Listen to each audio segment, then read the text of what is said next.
지난 목요일 날 파라마타에 있는 구세군 교회 파라마타 영문에 그 세미나가 있었습니다. 이 지방적으로 세미나가 있어서 이제 강사는 구세군 사람이 아니니까 캐나다 밴쿠버에서 왔었던 이제 강사가 했는데 그 세미나의 주제는 지저스 센터드입니다. 그래서 이걸 지저스 센터드 이벤트라고 했고, 그리고 이제 세미나의 강사가 제일 먼저 이제 이 시대에 대해서 이제 딱 얘기했어요. 이 시대를 북한의 시대다. 북한의 시대다. 이 북한의 시대는 일반적으로 사용하는 그런 용어입니다. 우리한테는 익숙하지가 않지만 북한이라는 것은 이제 네 글자의 어떤 첫 단어를 얘기를 하고 있습니다. 첫 번째는 이 V자는 volatility입니다. 변동성. 이 시대, 그러니까 시대 정신을 지금 얘기를 하고 있는 겁니다. 이 시대, 우리가 지금 사는 시대는 어떤 시대인지를 먼저 우리가 알아야지 어떻게 대처하고 반응할 것인지를 크리스찬으로서 우리가 이제 결정할 수가 있기 때문에 이 시대에 대해서 먼저 이제 얘기를 냅니다. 볼티리티라는 것은 변동성, 굉장히 빨리 변하죠. 저는 이게 베이비 부머 시대입니다. 그런데 이제 조금 지나서 X 시대, M 세대, Z 세대, 지금 알파 세대, 한 세대라고 하면 보통 30년을 얘기를 하는데 이 세대가 시간이 가면 갈수록 아주 빨리 변동을 이제 하게 됩니다. 지난번에 한국에 갔을 때 길거리에서 택시를 잡으려고 손을 들었는데 택시가 전혀 잡을 수가 없어요. 그래서 어떻게 됐나 했더니 이제는 한국에서는 길거리에서 택시를 잡는 그런 시대가 아니라 미리 카카오톡 택시 해가지고 예약을 하면은 바로 가까운 데서 오는 그런 웹을 깔아가지고 하는 그런 시대가 됐다고 합니다. 여기서 조금 있다가 한국에 가면은 전혀 한국의 어떤 문화에 대해서 적응을 할 수 없는 그렇게 빨리 시대가 변하고 있다는 얘기죠. 세대 차이도 이제 30년이 아니죠. 굉장히 이제 세대 차이가 좁혀지고 있죠. 조금만 이야기가 잘못되면은 이렇게 세대 차이 때문에 우리가 이게 소통이 되지 않는다고 이렇게 보통 얘기를 합니다. 7살짜리 먹은 애랑 5살짜리 먹은 애랑 이야기를 했다가 이게 소통이 안 되니까 7살적인 먹은 애가 5살짜리한테 그랬답니다. 너랑은 세대 차이 나서 얘기 못 하겠다. 얼마나 빨리 변하는지 쌍둥이도 세대 차이를 느낀다고 이젠 그런 거예요. 이제 볼러빌리티가 변동성이 그렇게 빠르게 이제 지금의 세대는 그렇게 빠르게 모든 것들이 이제 바뀐다는 얘기입니다. 두 번째를 보면요, 변화가 속도죠. uncertainty, 불확실성, 불확실. 굉장히 한 치 앞도 바라볼 수가 없는데 이 변수가 예전 같으면 농경 시대 그런 시대 때는 어떤 변수를 예측이 가능했는데 지금은 이 어떤 일이 내일 일어날지 이제 아무도 모르는, 그러니까 굉장히 불안해하죠. 오늘을 살면서 내일을 모르기 때문에 이 걱정을 하는 사람들이 얼마나 많은지 몰라요. 그런데 사실 깊이 생각하면은 내일 일은 우리가 어떻게 지금 생각한다고 해서 그걸 해결할 수 있는 방법은 없거든요. 그래서 내일 일은 내일 맡겨야 돼요.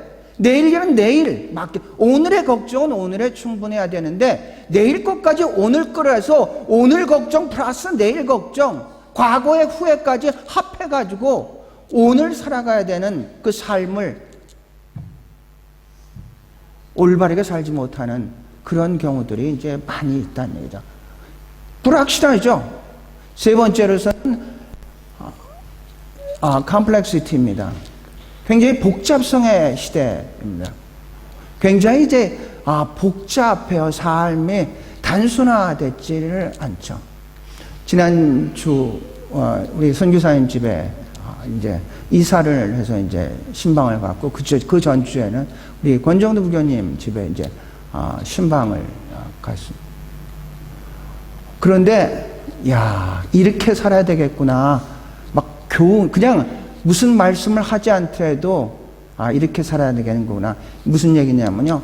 그렇게 오래 사셨음에도 불구하고 이 군더더기나 잡것들이 하나도 없고 가장 필요한 것들만 딱 이렇게 배치가 돼서 살아가는 것을 봤습니다. 요새 세대가 그런 세대, 미니멀리즘이라는 세대입니다. 가장 필요한 것, 꼭 필요한 것만 이렇게 세팅을 해서 사는 그런 세대입니다.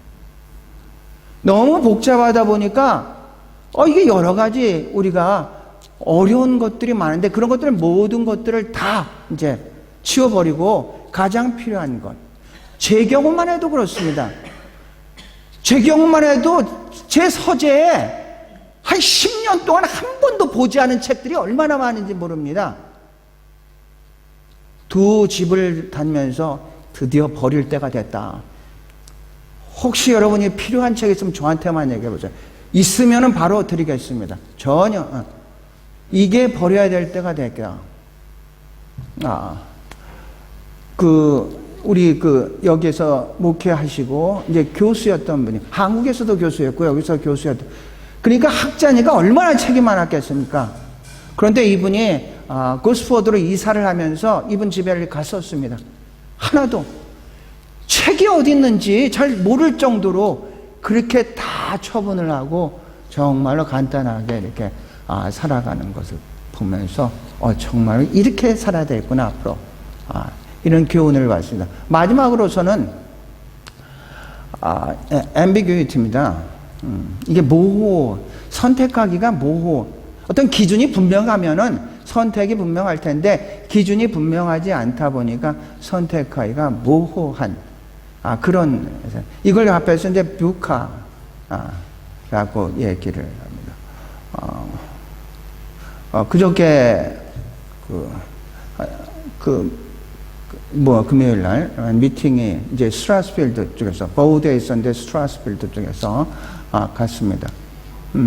그런데 이제 간다고 하니까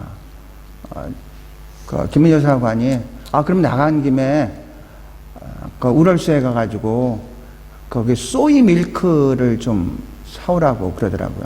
보통 제가 가본 적이 거의 없습니다.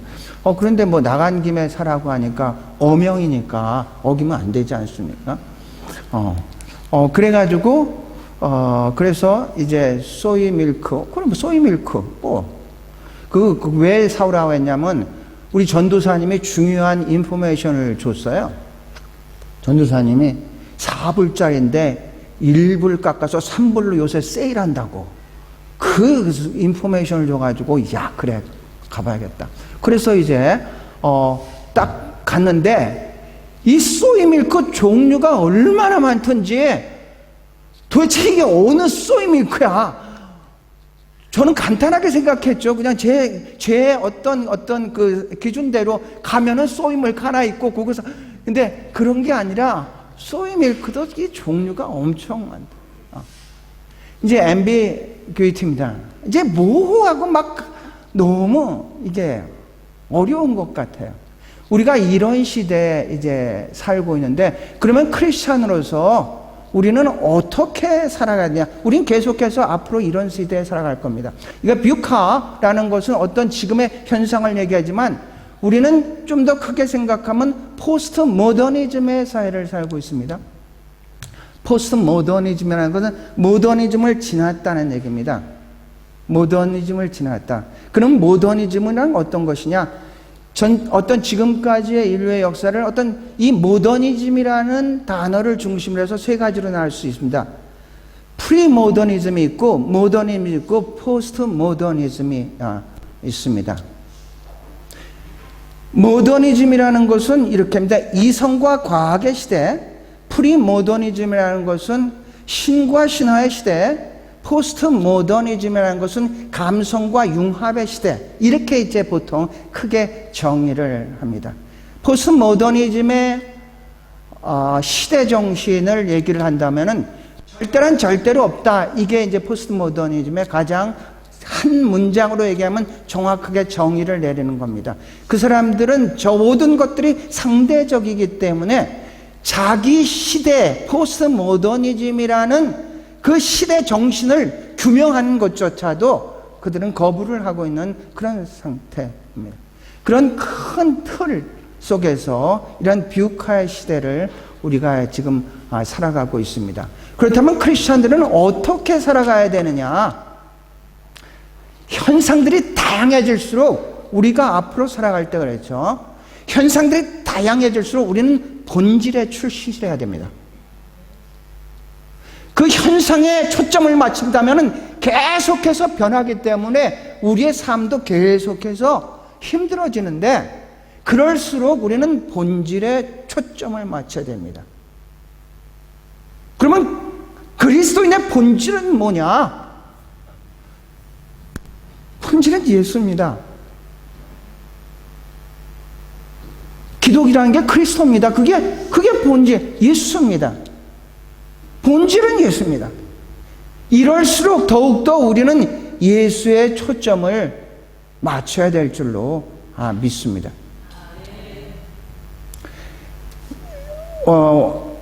아침마다 하는 거기 세계중화 선교사 중보기도에 이런 코너가 있습니다. 이거 꼭 매일 있는 건 아니고 한 일주일에 한 번에 일본에 사신 선교사님께서 이런 칼럼으로 해서 모든 사람들이 이제 따라합니다. 보통 때는 묵음으로 했다가 이때는 열어놓고 대답을 합니다. 이 제목이 뭐냐면 백문일답입니다. 이게 어디서부터 해서 찾아보니까 우리 김준근 목사님이 이제 이런 용어를 썼던 것 같습니다. 백문이라는 것은 문제가 100개가 있더라도 답은 하나다 이겁니다. 백문일답 이런 코너를 해가지고 이 선교사님이 얘기를 합니다. 예를 들어서 이렇습니다.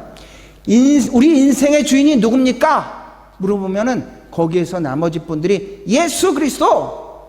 우리의 삶의 이유가 무엇입니까? 그러면 다분들이 예수 그리스도. 우리가 여기 왜 있습니까? 예수 그리스도. 이렇게 되는 겁니다. 이해가 가시죠? 이 시간 우리가 한번 해봤으면 좋겠어요. 자, 제가 딱 질문을 하면 여러분의 답은 뭐냐면 예수 그리스도입니다. 자, 제가 몇 개 준비했습니다. 어떻게 하면 죄사함을 받습니까?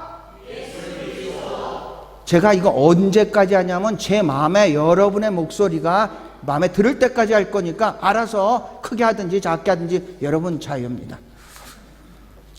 어떻게 미움을 사랑으로 바꿀 수 있습니까? 어떻게 절망에서 소망이 생길 수 있습니까? 병든 사람에게 전해주는 메시지는 무엇입니까? 이거 끝까지 오늘 이 설교 끝날 때까지 해야 될 것 같아요. 행복한 가정이 되는 비결은 어디 있습니까? 좋은 아버지, 좋은 어머니가 되는 비결이 어디 있습니까? 좋은 정치를 어떻게 할 수 있습니까?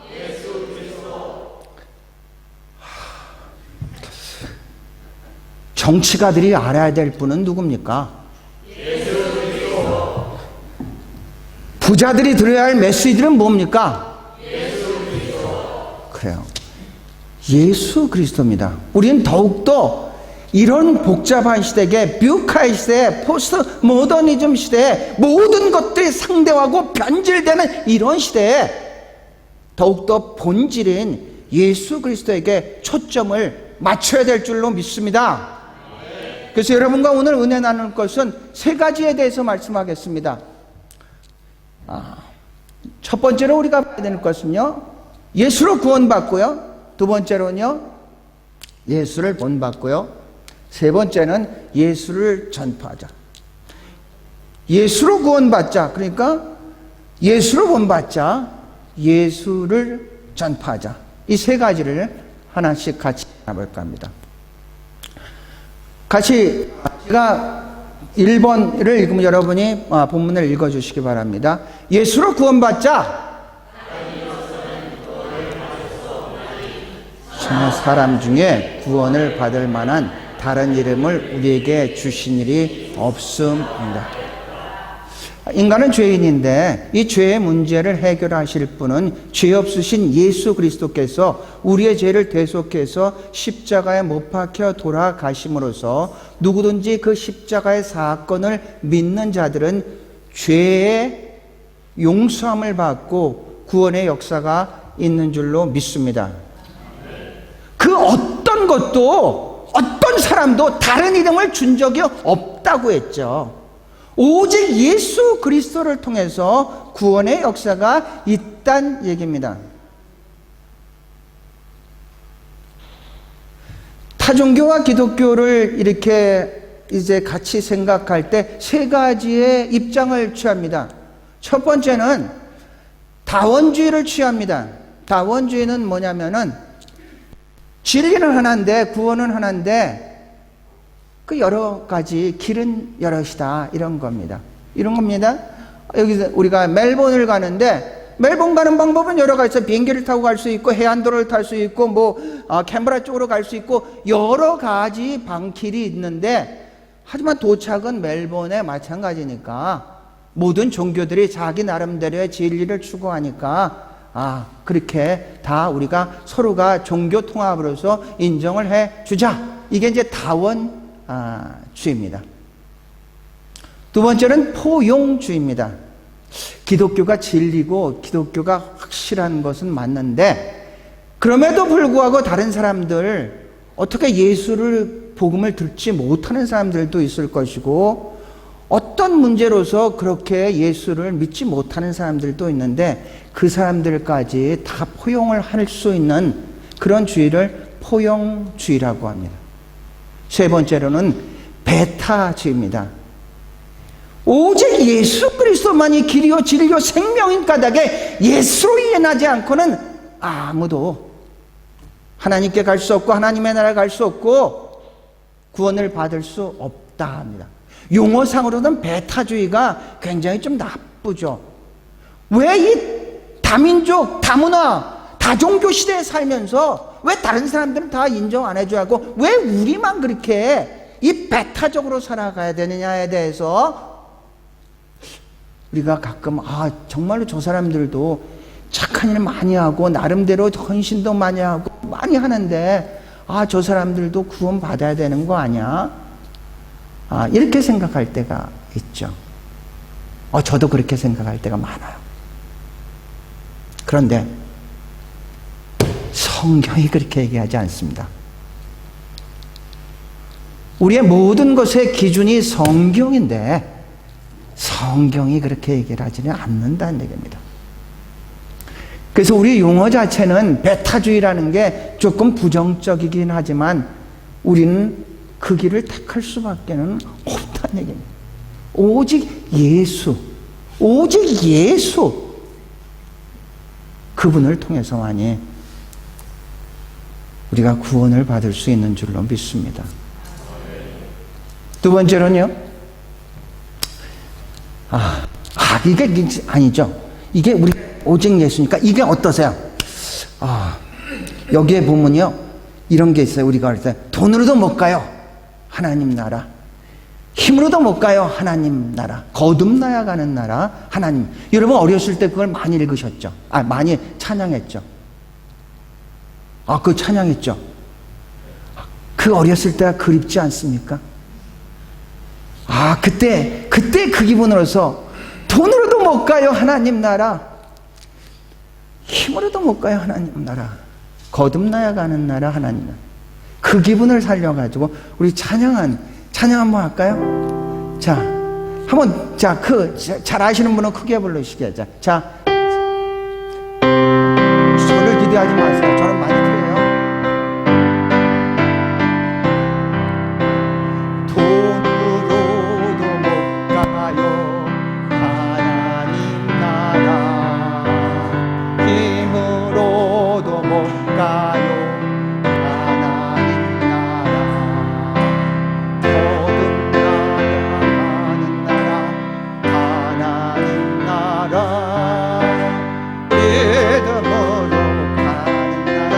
중독성 있어요. 어여뻐도 못 가요. 어여뻐도 못 가요. 어여뻐 가요. 맘 탐착해도 못 가요. 탐착해도 못 가요. 하나님 나라 거듭나야 가는 나라. 하나님 나라 믿음으로 가는 나라. 하나님 나라. 아멘. 예수 그리스도를 믿음으로 우리가 하나님의 나라에 갈 수 있는 줄로 믿습니다.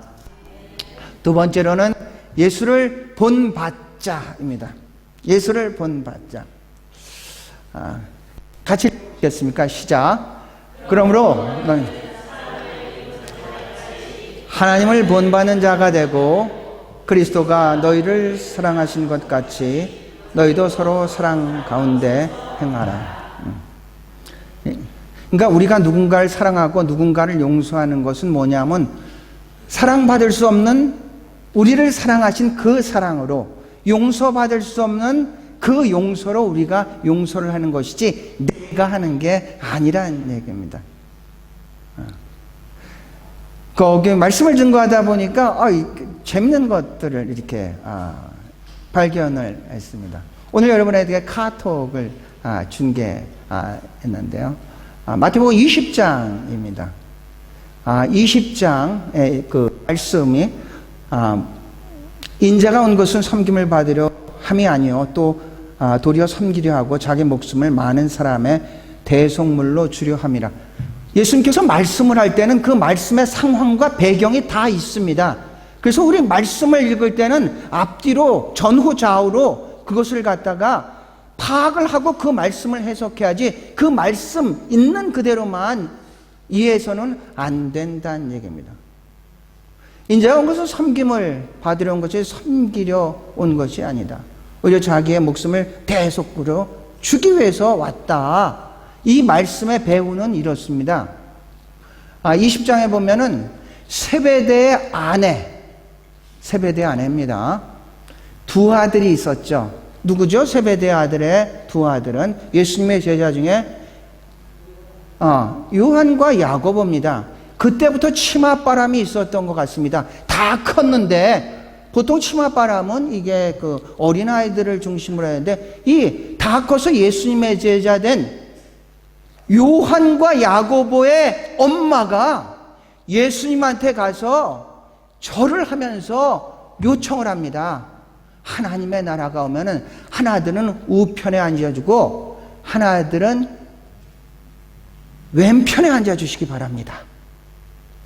그렇게 공개적으로 다른 열제자들이 같이 있는데 그렇게 요청을 하니까 그 열제자들이 화가 나가지고 막 이제 다툼이 났죠.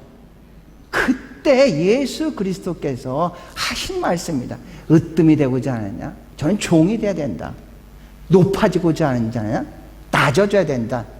섬김을 받고자 하느냐? 섬기는 자가 돼야 된다. 그때 하신 얘기입니다. 그런데 이런 사람들이 많이 그러니까 아무리 이렇게 어떤 성결하고 해도 예수 그리스도의 제자 12제자가 얼마나 다 자기의 모든 것을 버리고 예수님을 따라갈 정도면은 얼마나 영적으로 성숙했었겠습니까? 그런데 같이 모여서 막상 이런 일들을 하면 화를 낼 정도로 막 이제 그런 상황이었죠. 그런데 예수 그리스도께서 최후의 만찬입니다. 이제 내 이름은 십자가에 나 못 박혀 죽을 거야. 이러는 상황 속에서도 다툼이 있었어요. 기가 막히죠. 마태, 마가, 이제 누가복음, 공관복음과 요한복음은 이제 이 최후의 만찬을 마태, 마가, 누가에서는 최후의 만찬을 그대로 다 기록했는데 요한복음에서는 최후의 만찬 대신 그 만찬에서 일어났던 세족식을 요한복음에서는 기록을 했습니다. 그런데 이 최후의 만찬 이 세 복음서 중에서 누가복음 22장을 보면은 그 최후의 만찬 중에서 예수님이 다시 오는 그날엔 누가 높을까 해가지고 서로 막 다툼이 일어났습니다. 그래서 이 마태마가 누가 특별히 누가복음의 제자들끼리 다툼을 하는 그 상황 속에서 요한복음 13장으로 딱 넘어오면은 바로 세족식이 이어지는 겁니다. 높아지려고 막 그럴 때서 세족식이 딱 이어지는 겁니다. 세족식을 딱 보통 발은 종들이 닦는 겁니다.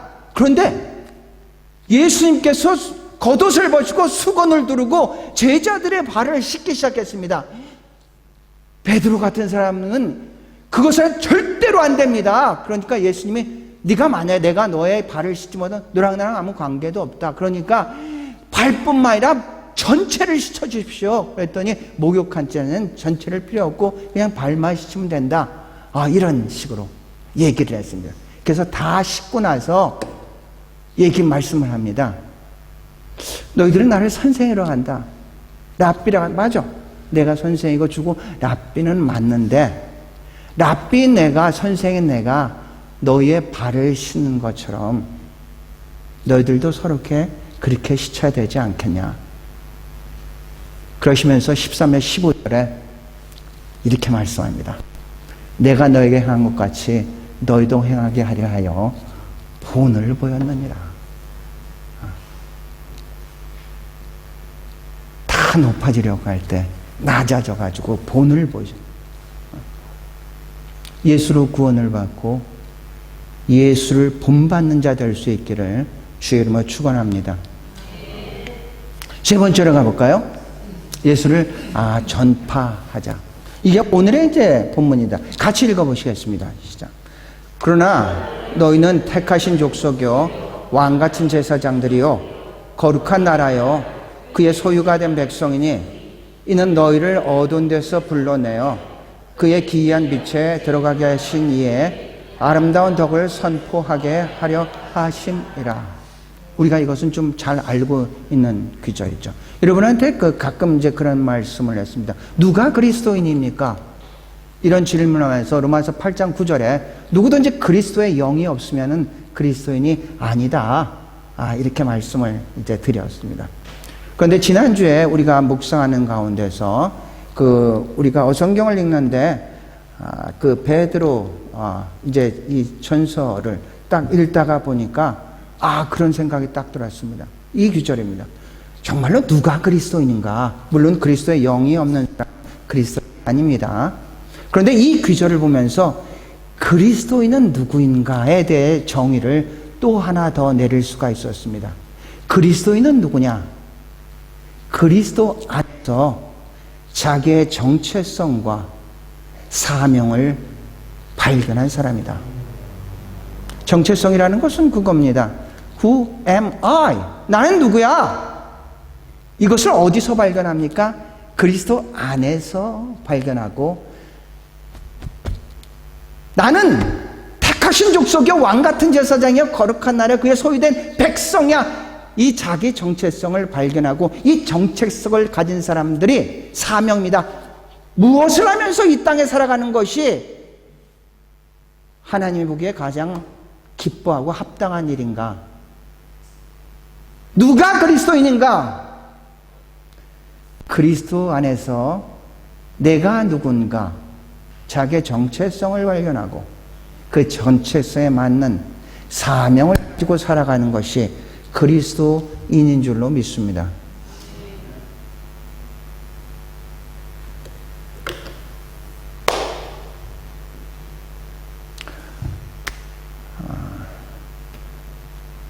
전 사실 세미나 가면은 다 알아듣지 못합니다. 다행히도 그 강사가 좋은 강사라면은 이렇게 막 그 파워포인트를 정확하게 해서 하는데 이 강사는 그런 분이 아니어가지고 그 세미나를 가면은 한 가지 감사한 거는 상상력이 많이 발전된다는 거. 그런 것들이 끝나고 나서 쉬는 시간에 컨그레스 홀, 그러니까 우리 시드니에서 가장 중심되는 이제 영문 담임사관과 이제 이야기할 기회가 있었습니다. 너의 사역은 뭐 어떤 거를 주로 하냐? 이 사람은 피지 사람입니다. 여자입니다. 그랬더니 주일날은 자기의 온전히 말씀을 선포하는 데 집중을 하고 평일날은 시티에 가면 3개의 구세군 시설이 있습니다. 하나는 홈레스들을 위한 포스터 하우스가 있습니다.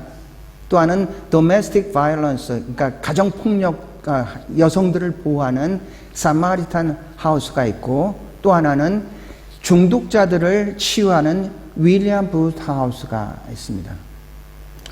보통 때는 자기는 그 사람들, 그러니까 그 윌리엄 부트 하우스, 사마리탄 하우스, 포스터 하우스에 가가지고 채플린으로서 그 사람들의 이야기를 계속 듣는다고 얘기를 합니다.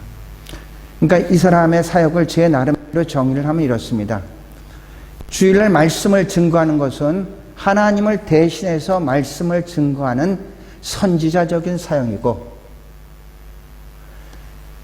평일날 보통 이 세상에 소외되고 억눌리고 아무도 이 사람들을 봐주지 않는 약자들에게 가서 그 사람들의 이야기를 듣고 끝은 언제나 그렇답니다.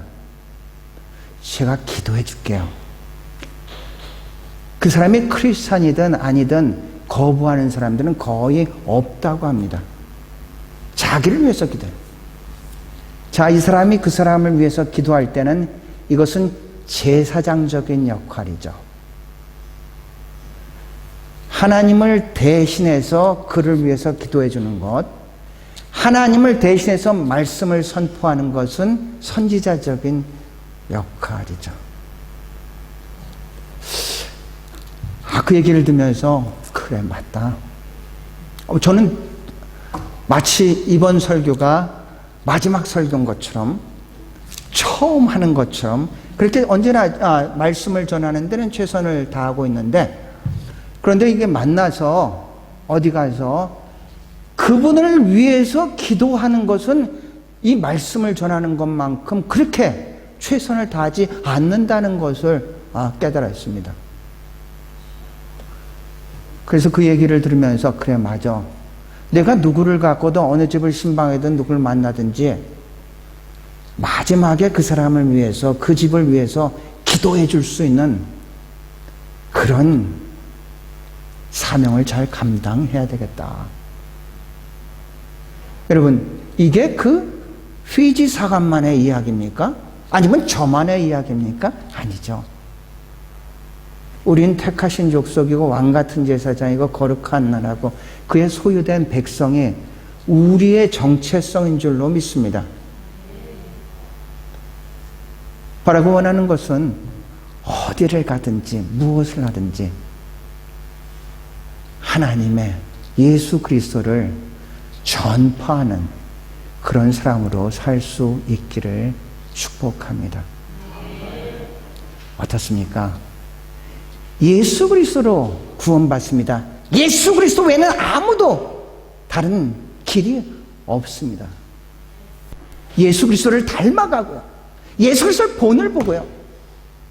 그래서 예수 그리스도를 증거하며 선포하며 살아갈 수 있는 여러분과 제가 될 수 있기를 주의 이름으로 축원합니다.